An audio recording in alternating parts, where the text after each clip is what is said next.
Senhor me disse que nós estamos no caminho de Emaús.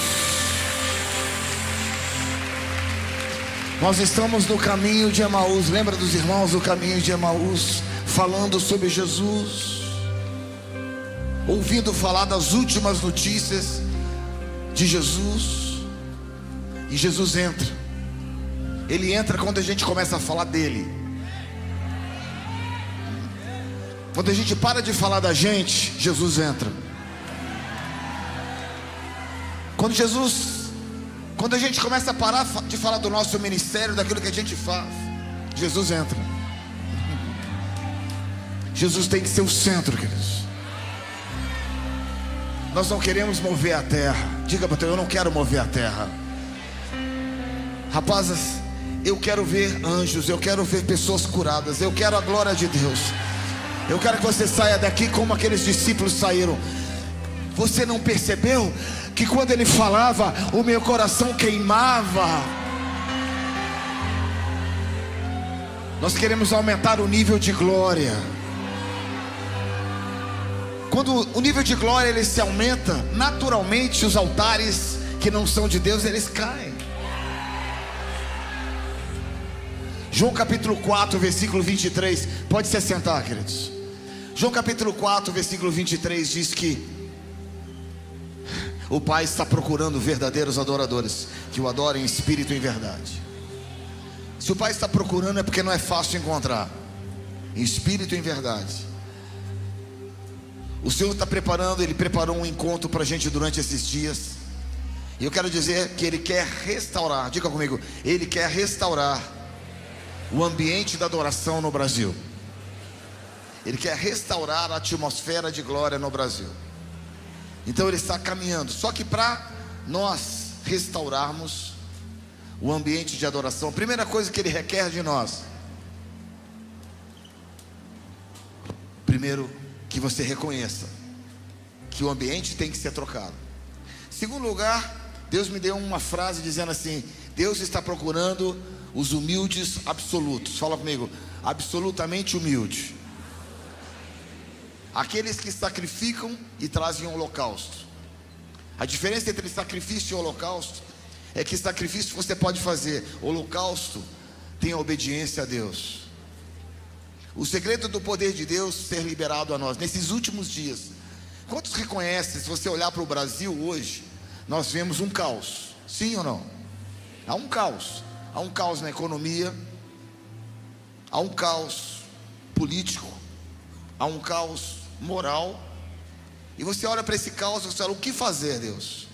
Deus está dizendo assim: eu preciso liberar o meu poder sobre a igreja. Se nós continuarmos movendo só a terra, o poder de Deus não é liberado. Nós precisamos aprender a liberar o segredo dos céus. Diga para o teu irmão: o segredo dos céus está disponível para nós. Então nós não somos chamados para mover a terra. A igreja foi chamada para mover os céus. Diante de um caos em todas as áreas, nós somos chamados para mover os céus. Abra comigo em Daniel capítulo 9. Esse é o início de uma restauração do ambiente profético. Daniel capítulo 9 fala sobre arrependimento. Fala comigo, arrependimento. Somos chamados para o arrependimento. Se não entendermos esse chamado, nós simplesmente vamos mover a terra. Mas ele disse assim: Senhor, não temos dado ouvidos aos profetas. Bate a mão no teu peito. Nós não vamos acusar o outro, somos nós, cada um de nós. O grande segredo do verdadeiro avivamento não é colocar a responsabilidade no outro, mas chamar para você a responsabilidade. Então bate a mão no teu peito e fala: nós não temos ouvido a Deus. Nós como nação não estamos entendendo o que os céus estão gritando. Então a primeira coisa para você entender é que Deus quer restaurar os ambientes proféticos, porque o ambiente profético traz a revelação e não apenas a informação. Os ambientes proféticos levantam os verdadeiros altares de Deus, que contrastam com outros altares. E os ambientes proféticos, quando eles são restaurados, preste atenção, quando o ambiente profético é restaurado, o que acontece? O arrependimento, ele vem em nossos corações. Então a primeira coisa que a gente entende, Deus deseja trazer o quê? Como aconteceu com Maria e não com Marta, nós precisamos mover os céus. Fala comigo, temos que mover os céus e não a terra. Porque mover a terra todo mundo move, mas mover os céus significa que você precisa ter intimidade com Deus. Daniel capítulo 9 é o início de um processo para nós movimentarmos os céus. Você está entendendo? Nós temos que restaurar um ambiente profético, temos que restaurar um ambiente de milagres, e o caminho para isso é o arrependimento. Não o arrependimento do outro, mas o nosso arrependimento. Então, Daniel capítulo 9 diz: nós temos nos rebelado contra ti. E continua dizendo: nós não temos dado ouvido aos profetas. E ele continua dizendo: nós temos pecado contra ti. Capítulo 9, versículo 12: cumpristes a palavra proferida contra nós e contra nossos governantes, trazendo grande desgraça.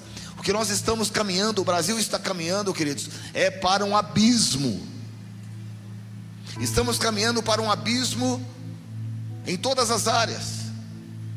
E para que algo interrompa esse processo, Deus está dizendo assim: eu quero lavar os pés dos líderes dessa nação,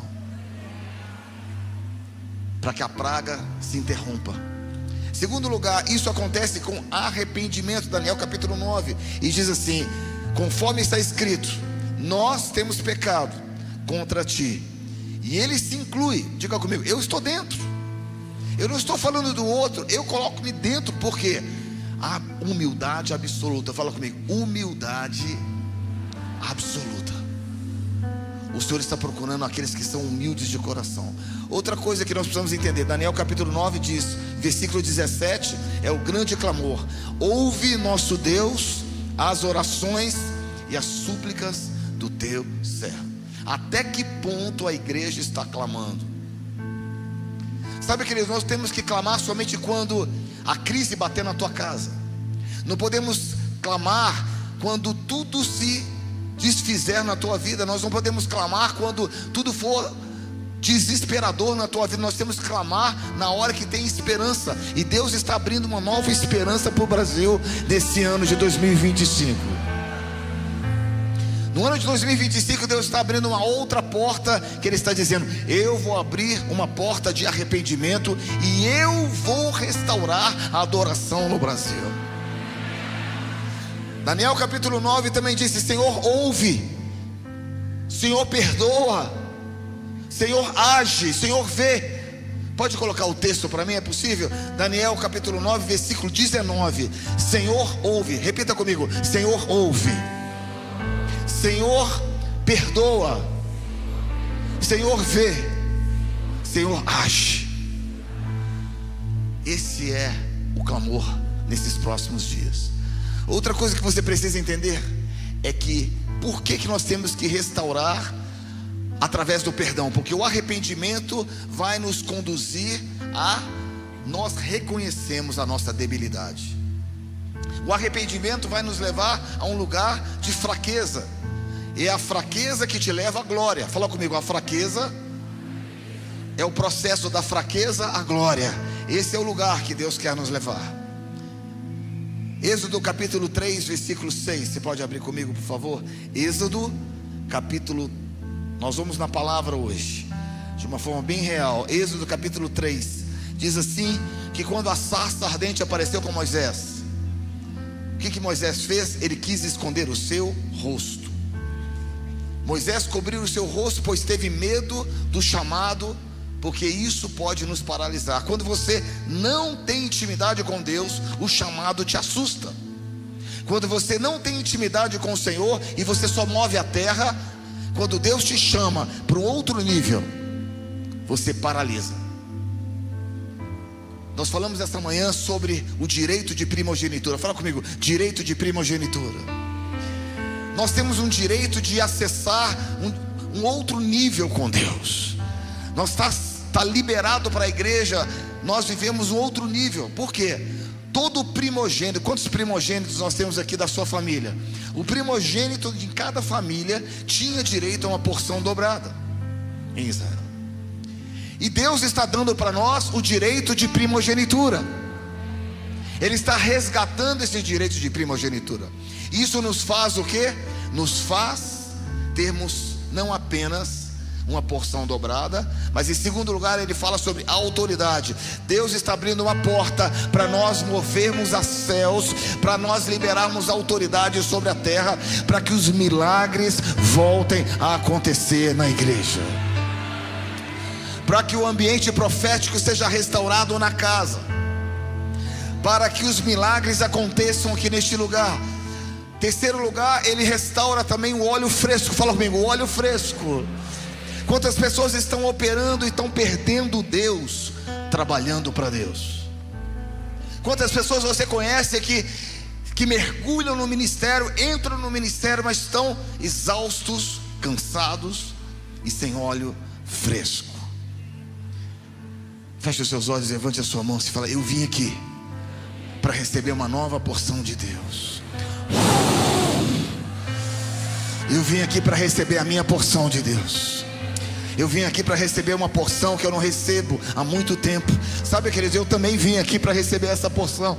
E Deus está dizendo assim: eu estou resgatando e te entregando o seu direito de primogenitura. E eu vou te dar uma porção dobrada. Eu vou te dar autoridade. E eu vou te dar uma percepção profética. O que significa isso? Você vai ver o que ninguém vê. Você vai ouvir o que ninguém ouve. Você vai operar como ninguém opera. Você vai andar num outro nível com Deus.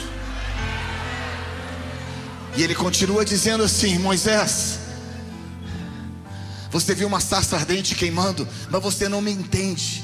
E ele fugiu, ele teve medo, ele se escondeu. Não tenha medo da unção. Não tenha medo da unção. Vira para teu irmão e fala: não tenha medo da unção. Fala: não tenha medo da unção, queridos. Leonard Ravenhill disse assim: com tudo que você adquiriu na tua vida, todo o ministério que você adquiriu, tudo que você fez na sua vida, se você tiver que escolher alguma coisa, escolha a unção. De tudo que você construiu, toda a carreira musical, toda a carreira pastoral, se Deus tiver que fazer uma escolha através da sua vida, escolha ser ungido por Deus. E Leonard Ravenhill continua dizendo assim, num dos seus livros, Porque Tarda o Pleno Avivamento: o púlpito está cheio de intelectualismo, e é um lugar, uma vitrine onde expomos o nosso talento, a nossa glória. Mas o lugar de oração é um lugar onde a unção nasce, porque ela desestimula toda a vaidade pessoal. Então, se nós queremos esse avivamento, se nós queremos andar nessa porção dobrada, se nós ansiamos por unção, quantos querem unção? Querido, eu não quero mais nada na minha vida, eu só quero Deus. Levante a sua mão e fale: eu só quero Deus. Existe uma canção que está sendo cantada por aí, que fala sobre eu quero gastar a minha vida. Quantos conhecem essa canção? E eu fico perguntando: vamos querer realmente gastar a nossa vida? Para quê? Estou preparando um caminho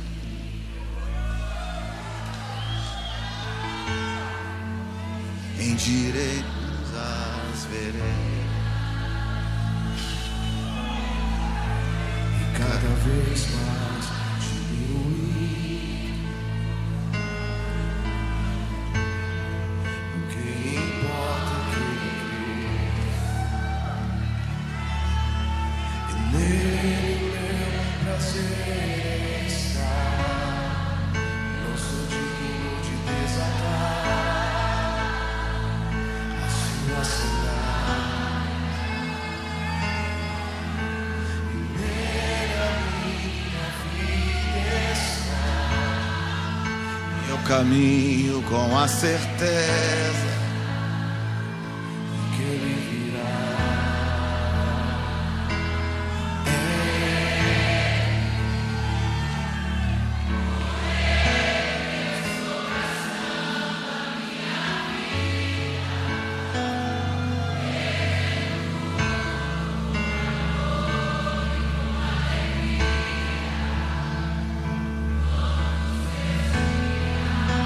Estou preparando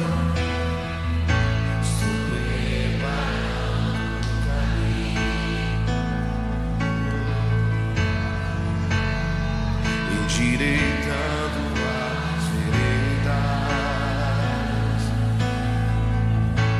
e cada vez mais diminuindo.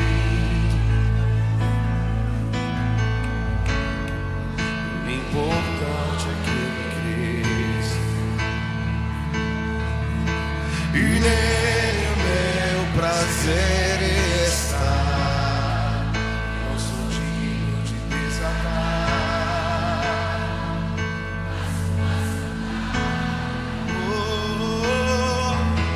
E nele a minha vida está. E eu caminho com a certeza De que ele virá.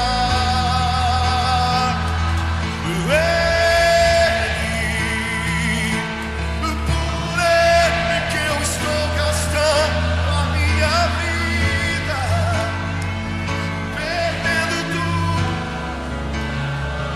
e com alegria, todos os meus dias, somente ele e ele. Por ele que eu estou gastando a minha vida,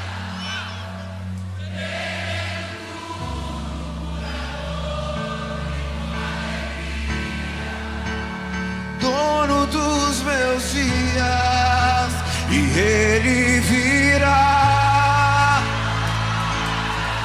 soberano em poder, ele virá, e o governo está nele. Vejam, ele traz consigo, ele virá.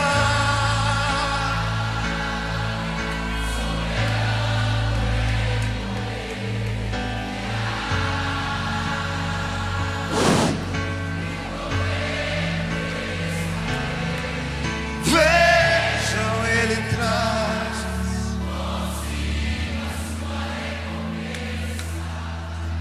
Levante as suas mãos assim. Sobre todas as coisas, escolha a unção. Agora, se Deus quer nos dar unção, qual é o caminho da unção? Da porção dobrada, da percepção profética, da autoridade. Quando Moisés viu o Senhor pela primeira vez, ele não entendeu a revelação. Ele fugiu, ele se escondeu. Mas no capítulo 32 ele já era amigo de Deus. E aquele homem que se escondeu da glória disse: eu não vou sair daqui sem a tua presença. Aquele homem que fugiu do seu chamado, ele já havia sido conquistado, quebrado, moído, humilde, quebrantado, desesperado. Ele disse: Senhor, se o Senhor não for na minha frente, eu não quero ir. Eu tenho subido em alguns púlpitos e falado: Senhor, se o Senhor não pregar para mim, eu não quero subir. Até um ponto que ele surpreende a Deus. Meu Deus, você pode surpreender a Deus? Pode. Com a sua fome, com o seu desespero. Eu quero te ver, eu quero ver a tua glória. Levante as suas mãos e fale: eu quero ver a glória de Deus. E nesses dias Deus está rasgando, Deus está abrindo uma nova porta para nós. Você não está entendendo o que eu estou falando? Um ano atrás, se você pegar no canal do Clamor pelas Nações, Clamor Oficial, assiste. Deus me deu uma palavra sobre seria um ano de juízo sobre o Brasil. Assiste. Eu falei: vai ser um ano de juízo no Brasil. Juízo na natureza, juízo na igreja, juízo econômico. Assista. E eu confessei: o que vai ser para 2025? E Deus falou comigo: 2025, se nós nos alinharmos com os céus, Deus vai abrir uma porta de arrependimento.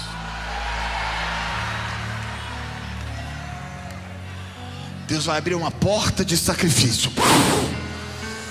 E a sarça ardente vai voltar a aparecer para nós. Só que dessa vez já não é aquele Brasil menino. Dessa vez a gente vai querer a glória. Você não vai trocar a glória por entretenimento. Você não vai trocar a celebridade humana pela presença de Deus. Deus está levantando pessoas que vão entender o chamado deles. Da mesma forma que Moisés surpreendeu o Senhor, no final ele buscou o lugar de intimidade. Falou: eu quero intimidade na minha vida. Aí nós nos tornamos perigosos no reino quando nós começamos a ser amigos de Deus. Estamos restaurando a visão das últimas horas. Preste atenção. Agora eu quero que você abra comigo lá em 1 Timóteo capítulo 1, versículo 18. Nós vamos entrar agora na palavra mais direta da parte do Senhor. 1 Timóteo capítulo 1. Meu Deus, eu estou bêbado aqui. Versículo 18 e 19 diz assim: Timóteo, meu filho, dou a você essa instrução segundo as profecias já proferidas a seu respeito, para que segundas você combata o bom combate, mantendo a fé e a boa consciência. É tempo de nós voltarmos a uma boa consciência em Deus. Agora nós vamos estudar o livro de Atos. Abra comigo o livro de Atos. Nós vamos estudar nos próximos momentos um pouco sobre qual foi o movimento do dia de Atos. Queridos, eu falei lá na Escola do Clamor, dei uma parte dessa mensagem lá, vou completar ela aqui. Eu disse o seguinte, aliás, quantos alunos da Escola do Clamor nós temos aqui? Vinícius, vou chamar você aqui para perguntar depois. Quantos alunos da Escola do Clamor nós temos aqui? Aleluia! Deixa eu dizer uma coisa para vocês. Atos capítulo 1. Aliás, o livro de Atos é o livro que quando a igreja nasce, sim? Agora Deus quer escrever uma nova história. Eu creio que nós estamos vivendo os últimos dias. Nós vamos falar sobre isso amanhã. A eleição dos Estados Unidos foi um sinal da parte de Deus, que Deus parou o tempo e deu uma nova oportunidade para a igreja. Eu acredito que Jesus está voltando. Diga para o irmão, Jesus está voltando. E Deus está dando uma nova oportunidade para o maior colheita que o mundo jamais experimentou. Só que a igreja precisa entender isso. Atos capítulo 1 fala sobre o momento de Deus que a igreja nasce. Só que agora nós estamos vivendo um outro momento, o momento da volta de Jesus. Então eu acredito que da mesma forma que tem um livro de Atos, Deus está escrevendo um livro chamado Últimos Dias. Diga para o teu irmão, você é uma letra dessa. Você é uma letra desse livro, uma palavra. Se Deus está escrevendo um livro chamado Últimos Dias, vamos aprender como aconteceu Atos. Vamos estudar um pouco mais, vamos aprofundar um pouco mais sobre Atos, porque eu não acredito, pelo que eu conheço Deus, um pouco que eu conheço o Senhor, o livro de Últimos Dias será menor que o livro de Atos. Eu não acredito que o livro dos últimos dias tenha menos poder que o livro dos últimos dias. Deu para você entender? O livro de Atos teve um padrão. Agora o livro dos últimos dias vai ter um padrão maior. Por quê? Porque Deus é Deus. Quantos querem participar desse livro? Então vamos entrar um pouco mais profundo em Atos. Vamos falar sobre o Espírito Santo. Vamos entrar um pouco mais profundo. Qual foi o ambiente pela qual a igreja nasceu, para que no mínimo seja o ambiente dos últimos dias. Aí você vai entender o que eu quero dizer. Deus está dizendo para nós assim: o ambiente do início vai ser menor do que o ambiente de hoje. Deu para você entender? Atos capítulo 1, por exemplo, diz: esperai a promessa. Diga bem, esperai a promessa. Quão profundo o Espírito Santo está na tua vida. Se você ler o livro de Atos capítulo 1, os discípulos também tinham a mesma crise que nós. Qual a crise? De retornarmos à terra. E disse: Senhor, quando o Senhor vai restaurar a política de Israel?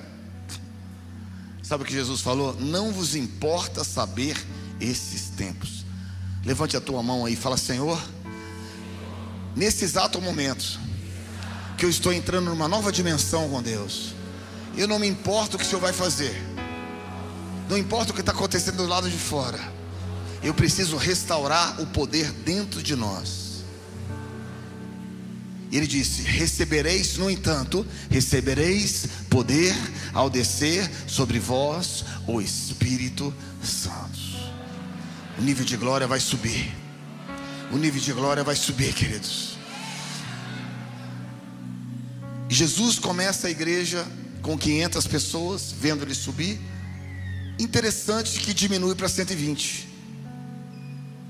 Toda a nossa metodologia de crescimento vai por água abaixo. Por quê? Porque o nosso intelecto, ele conflita com a fé. Para você se mover em fé, de uma certa forma você tem que confiar no desconhecido. Para você se mover num ambiente de fé, você tem que deixar um pouco a sua razão e começar a entrar num ambiente de risco. Nem todo mundo quer arriscar com Deus. Nem todo mundo quer andar nesse ambiente perigoso. Nem todas as pessoas querem deixar a sua estabilidade e deixar Jesus controlar, e não eles. É mais fácil você controlar o culto, é mais fácil você controlar o seu ministério do que entregar para Jesus controlar. Só que ele diz: se você controla, eu não controlo. Se você se move, eu não me movo. Para que nós começamos a operar, como no mínimo em Atos, a primeira coisa que Deus pede de nós é: perca o controle da tua vida. A primeira coisa que Deus pede de cada um de nós é: pelo menos um momento saia do barco e pise no desconhecido. Pelo menos um momento da tua vida não raciocine com o intelecto e creia no sobrenatural. Aí a Bíblia diz que Atos, no capítulo 2, abra bem Atos capítulo 2, está começando a esquentar. Atos capítulo 2 diz: de repente, aproximando-se o dia de Pentecoste, estavam todos em o mesmo lugar. Qual é esse lugar que eles estavam? No ambiente de expectativa. Levante a sua mão. Qual é a expectativa que a igreja brasileira tem hoje? Qual é a sua expectativa de Deus, queridos? Quando você entra em um culto, quando você está no seu ministério, qual é a expectativa que você se move? Eu sei exatamente como o culto vai acontecer. Eu sei exatamente como a minha ministração vai ser performada. Então eu quero que você faça um ato profético esta noite. Levanta a tua mão, vocês de casa também. Levante a sua mão e fala: Senhor. Não, fala mais alto. Eu entrego o controle do meu ministério ao Espírito Santo.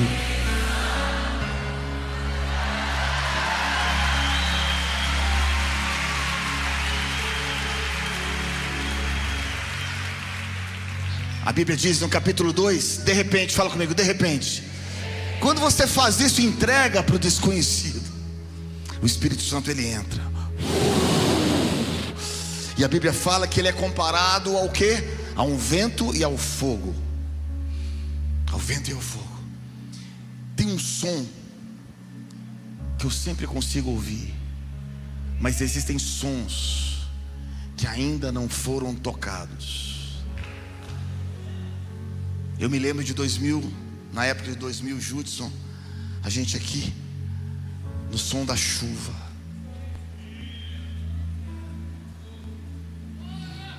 Nesse mesmo lugar, nesse mesmo ponto, há 25 anos atrás, o Senhor disse: eu vou mover no Brasil. E Ele encontrou um coração e uma geração sem face. Ele encontrou uma geração com expectativa. Ele encontrou uma geração que não atraía a glória para si. E Ele tocou a nação. Então a primeira coisa que eu digo para cada um de nós é: o Senhor está dizendo assim: eu vou tirar a expectativa humana e vamos colocar a expectativa em Deus. A Bíblia diz que viram línguas repartidas como de fogo. Todo mundo conhece esse texto, mas ninguém conhece o texto em Hebreus capítulo 1 versículo 7. Pouca gente ouve esse texto. Hebreus capítulo 1 versículo 7 diz assim: e quanto aos anjos diz: quem deu os seus anjos faz ventos, e os seus ministros labaredas de fogo. Ele compara o anjo, ele diz: os anjos vão liberar o quê? Ventos. E o anjo vai liberar o quê? Fogo. Em outras palavras, queridos, Atos nada foi, nada menos foi que uma manifestação angelical, onde os céus se abriram e um portal dos céus tocou a terra, e uma dimensão dos céus tocaram aqui. Então eu queria que você clamasse: será que eu sou a única pessoa que quer isso aqui? Ou você veio para uma apresentação? Que dos alunos do clamor, é tempo de começar a queimar, meu irmão. É tempo de começar a queimar. Ele diz assim, Atos capítulo 3. Vamos percorrer um pouco. Ele fala, Atos capítulo 3, ele diz assim: Pedro e João subiam ao templo na hora da oração nona, e encontraram o quê? Eles encontraram um aleijado à porta do templo, e ali eles pediram esmola. Ele diz, Pedro diz: olha, eu não tenho ouro nem prata, mas aquilo que eu tenho eu te dou, levanta e anda. Hoje a gente tem prata e ouro, mas não tem unção. Hoje a gente não faz os coxos levantarem mais como antes. Deus está levantando um nível de glória. Deus quer levantar esse nível de glória na nossa vida. Necessitamos aumentar. Diga para o teu irmão: temos que aumentar a nossa exposição à glória de Deus. Fala mais alto: nós precisamos aumentar a exposição, a expectativa na glória de Deus. Sacuda teu irmão do teu lado e fala: é isso que a gente precisa fazer. Queridos, o Espírito Santo ele se manifesta de diversas formas. Atos, no capítulo 5, fala sobre o que a comunidade que eles tinham, onde eles tinham tudo em comum. Imagina eu ter tudo em comum com você e você comigo. Era um só coração. O que Deus pode fazer? Deus restaura a lágrima, restaura o choro, restaura e cura. Não se brinca com a glória de Deus, queridos. No capítulo 7 nós vimos uma outra realidade de um homem que dá tudo para o Senhor, chamado Estevão, primeiro mártir da igreja. E ele fala com os fariseus aquilo que eles precisavam ouvir, e de repente ele começa a ser apedrejado, e ali ele vê o Senhor. E aí ele vê o Senhor, e quando ele vê o Senhor, ele vê também o que? Aquilo que Jesus havia feito. Ele perdoa, e o nível de unção é liberado naquele lugar. Uma outra coisa que a gente precisa entender: existe imposição e transferência de unção. Durante esses dias existe uma transferência daquilo que nós carregamos para aquilo que você carrega. Acho que você não está me ouvindo. Existe uma unção neste lugar, e Deus quer transferir para pessoas que queiram receber.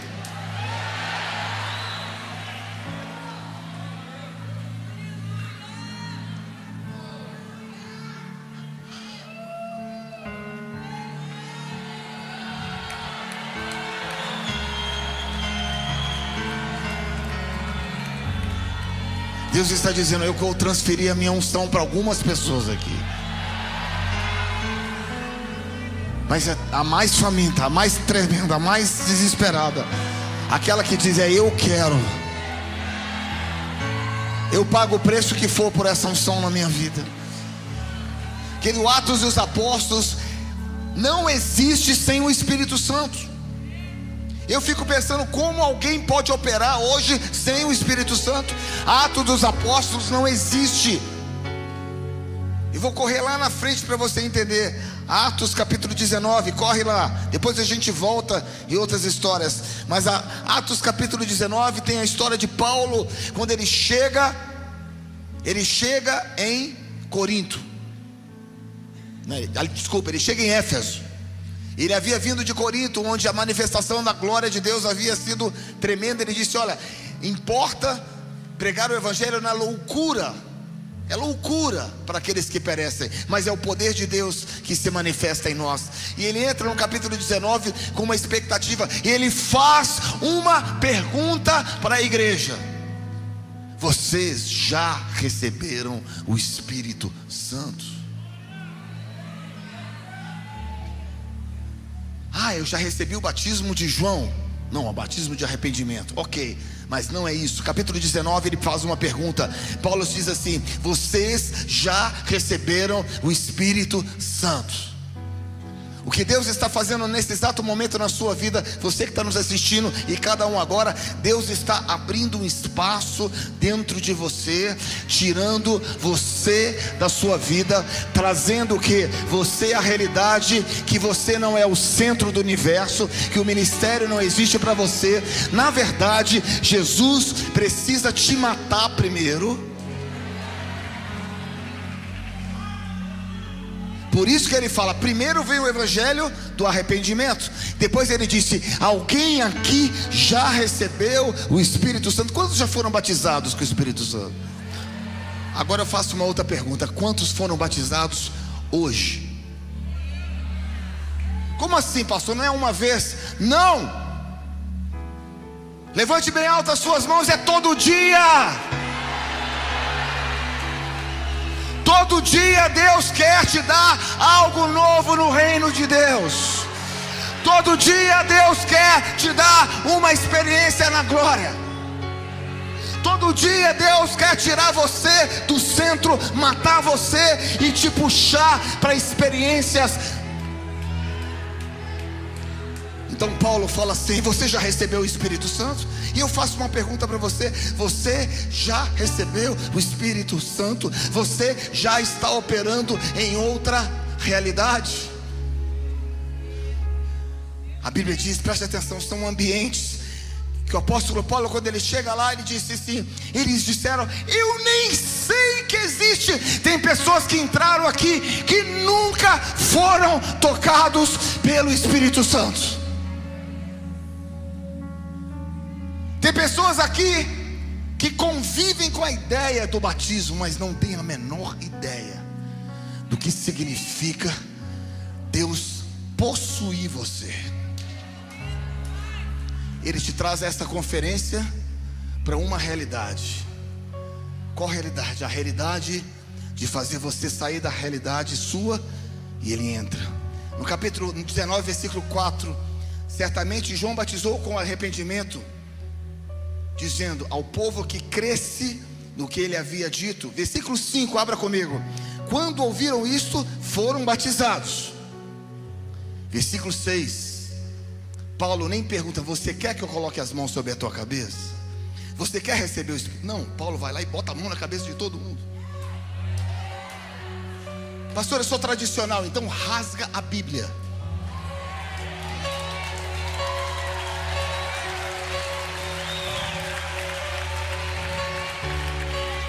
A Bíblia diz, não é para esse tempo, mas a minha Bíblia diz assim, que Paulo não perguntou para ele se ele queria. Ele foi lá e botou a mão na cabeça. Ele foi lá e botou a mão na cabeça. Foi lá e botou a mão na cabeça. Ele foi lá e botou a mão na cabeça e disse: receba o Espírito Santo. Recebe o Espírito Santo. Recebe o Espírito Santo.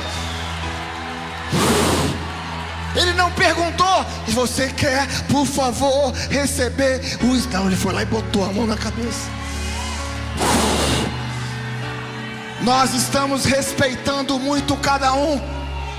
Chegou a hora de desrespeitar um pouco, porque o povo está morrendo. E nós precisamos desesperadamente do Espírito Santo.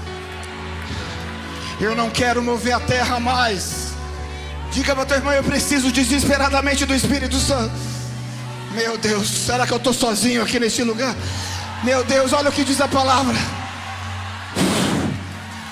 Versículo 5. Quando ouviram isso, e Paulo impôs as suas mãos, e eles começaram a falar outras línguas.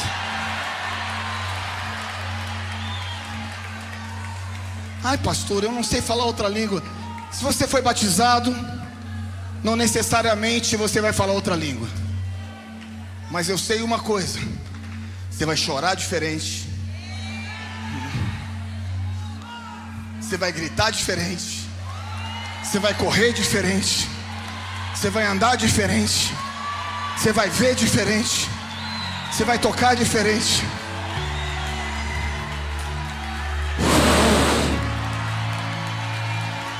Como eu sei disso?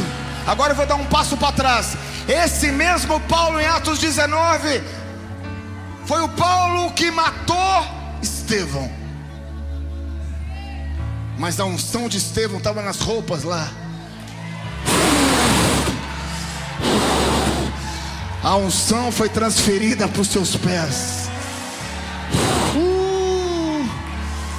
Quando de repente ele está andando na sua vida, aí ele pergunta: Paulo, você quer receber Jesus?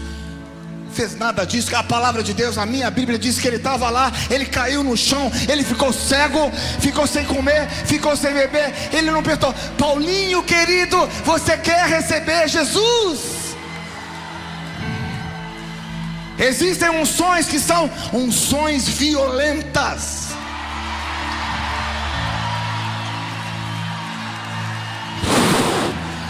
Unção violenta, ela não te pergunta o que você quer fazer, ela vai e entra. Paulinho querido, você quer receber Jesus? Assina aqui por favor a cartelinha de membro.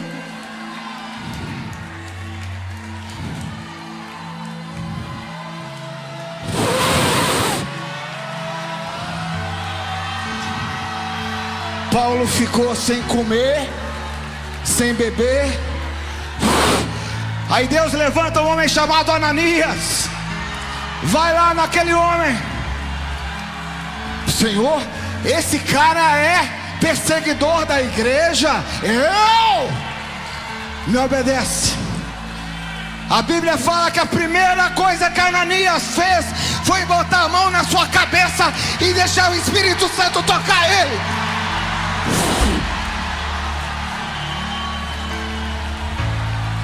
Fala para o seu irmão: unção violenta. Chega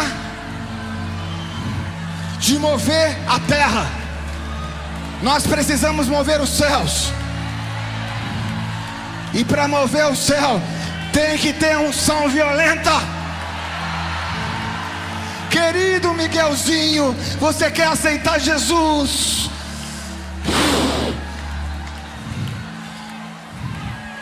Deus está dizendo: aonde estão?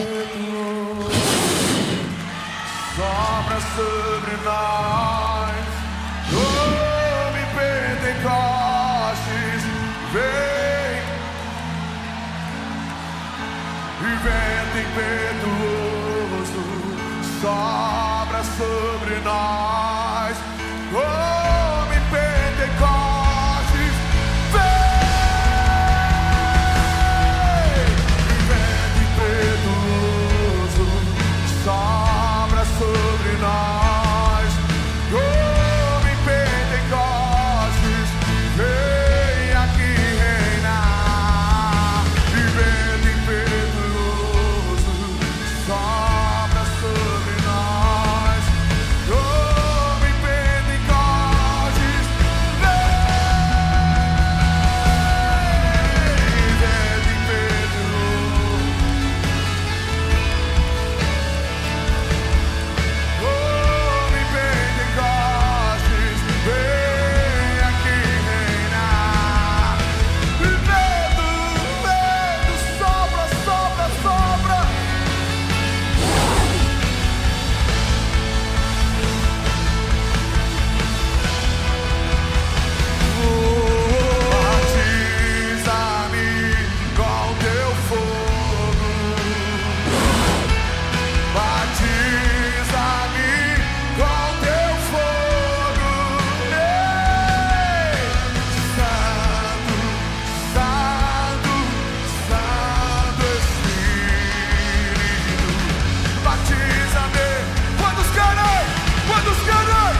mim com teu fogo.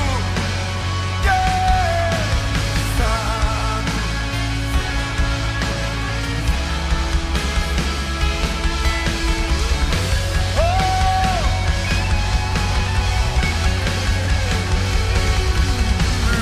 Batiza-me com teu fogo.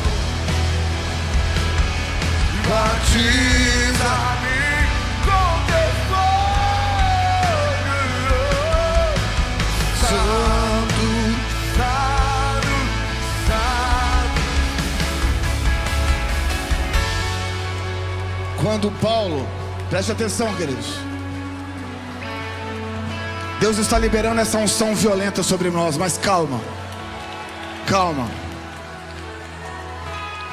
calma.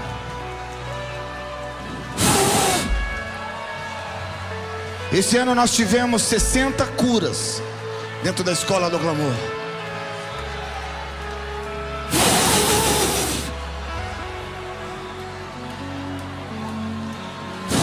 Cheio, cheio, cheio. Mas tem mais uma palavra que eu preciso liberar. Mas fica onde você está. Continua onde você está. A Bíblia fala que quando Ananias colocou a mão sobre Paulo, ele foi resetado. A sua mente foi mudada. E a Bíblia diz que ele voltou a ver. Fala comigo, eu quero voltar a ver. A unção violenta faz você voltar a ver. A unção violenta faz você de volta ao lugar que você nunca devia ter saído. Ai, pastor, eu gosto do cultinho quietinho. Rasga a Bíblia.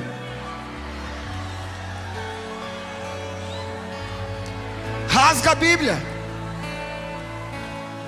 Porque a Bíblia fala que Paulo foi tomado pela unção violenta e caiu no chão. Continua. A Bíblia diz aqui que a unção violenta te faz sofrer. Pastor, eu quero dizer para você que esse evangelho da prosperidade sem cruz não é bíblico. A unção tem um preço e muitas vezes você vai ter que pagar alto na tua vida. A unção tem um preço. A unção violenta tem um preço. Porque você, a Bíblia fala, aquele que quiser viver piedosamente. A palavra piedoso no inglês é godly. Aqueles que querem se parecer com Deus sofrerão perseguições. Então fala, você quer receber a unção violenta? Você está preparado para o sacrifício? Você está preparado para sofrer no nome de Jesus? Você está preparado para dar tudo para Ele? Esse é o primeiro ponto. Segundo ponto, preste atenção. A Bíblia fala que Deus pegou Pedro e foi na casa de Jope. Meu Deus. A visão de Pedro em Jope. Em Jope. A Bíblia diz que ali ele teve a visão para Cornélio. Disse, vai lá. Mas Senhor, ele é um homem impuro, ele não é judeu. Ele falou assim, não diga que é puro aquilo que eu já purifiquei. A unção violenta vai fazer você quebrar a tua razão e a ir para lugares que você jamais quis chegar. A unção violenta vai fazer você muitas vezes quebrar a sua razão. E a Bíblia fala que Cornélio estava ali, chegou esperando ele na casa, mas ele era piedoso. Tem pessoas esperando você para essa unção violenta. Há poucos dias atrás eu estava contando o testemunho. Eu e Simone, uma vez nós estávamos passeando. Eu estava ministrando na Inglaterra e nós fomos passear em Paris. E de repente nós nos perdemos em Paris. Completamente. A gente tinha que voltar para o hotel para pegar o carro e ir para o aeroporto. Nós nos perdemos. Chegamos assim a 10 minutos do hotel, não sabíamos como chegar. E Deus falou comigo assim, levanta a mão e pede carona. Assim, você é doido? Eu sou meio doido. Diga, a unção violenta vai fazer você ouvir coisas doidas.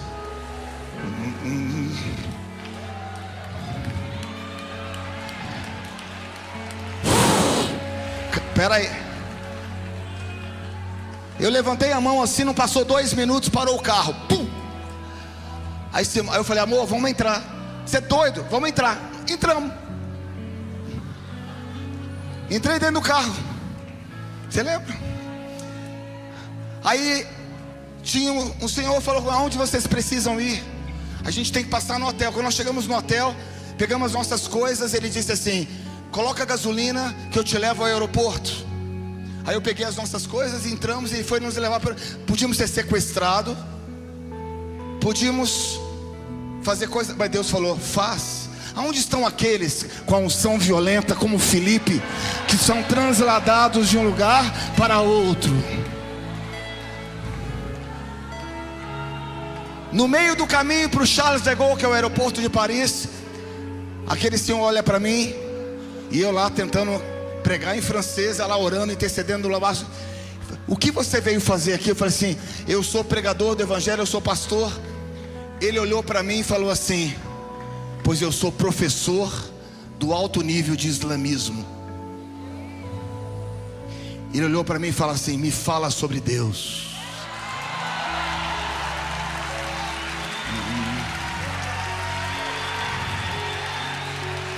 Aplauda o Senhor. Você quer unção violenta? Então faça coisas violentas.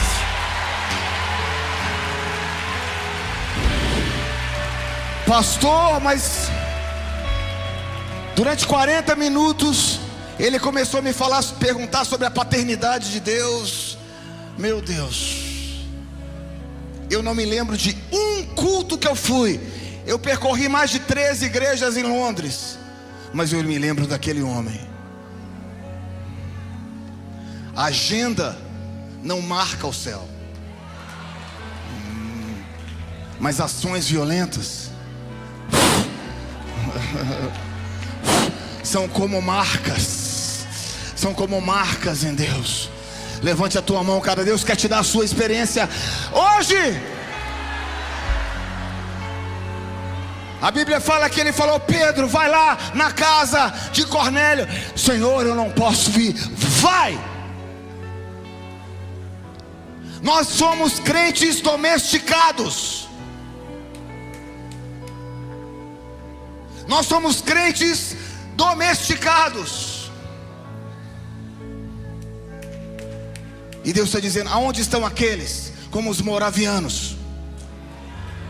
Aonde estão os missionários dessa geração? Aonde estão os jovens aqui que vão dar a sua vida por igreja? Ah, pastor, se eu não receber uma oferta, eu não vou. Levante a tua mão e fala assim, Senhor Jesus, eu te dou a minha vida. Existe uma unção violenta tomando posse de mim essa noite. Uma unção violenta, a unção violenta. Há uma unção violenta sobre nós. Preste atenção no que diz aqui a palavra de Deus.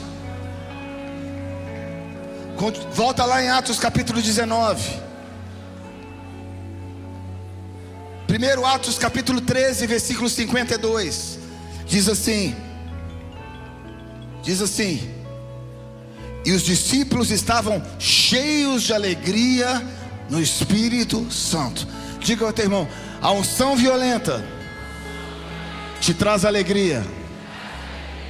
O entretenimento não te traz alegria.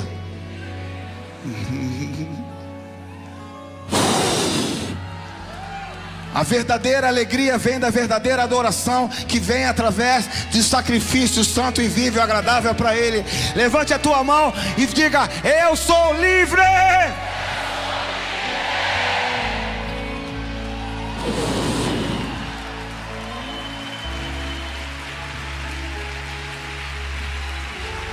Atos capítulo 19, para a gente orar por você. Diz aqui que quando ouviram, eles foram batizados. O tempo todo em Atos eles colocavam a mão, eles eram cheios. O tempo todo a Bíblia fala em Atos que eles oravam e vinha o Espírito Santo. Tem um outro versículo que diz assim: e eles estavam lendo a palavra e caiu sobre eles o Espírito Santo. Atos capítulo 11 versículo 15, abra lá. Atos 11, 15 diz assim: quando comecei a falar, desceu sobre eles o Espírito Santo. Meu Deus, nem botar a mão. Quando eles falavam, o Espírito Santo descia. Atos só fala do Espírito Santo. E Atos capítulo 19 agora, a Bíblia diz que Paulo entrou na sinagoga e foi rejeitado, porque nem todo mundo quer o Espírito Santo. Mas ele ficou 2 anos na escola tirando. Atos capítulo 19 diz que ele ficou em uma escola. Diga ao teu irmão: Deus tem uma escola para você. Escola do clamor, mas escola da tua vida. Deus tem uma escola para você. Eu não estou falando do clamor, uma escola de vida, escola da presença.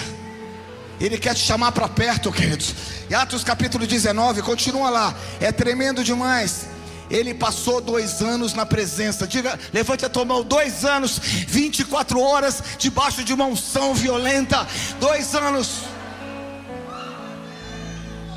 Nós precisamos emergir nessa unção. Levante a tua mão assim e fala: eu tenho que mergulhar em águas mais profundas.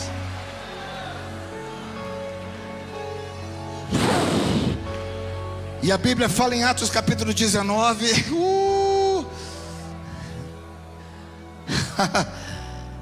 versículo 11. Você pode colocar aqui para mim? E nós vamos ler todo mundo juntos. Atos capítulo 19 versículo 11 diz assim: e Deus, pelas mãos de Paulo, fez milagres extraordinários.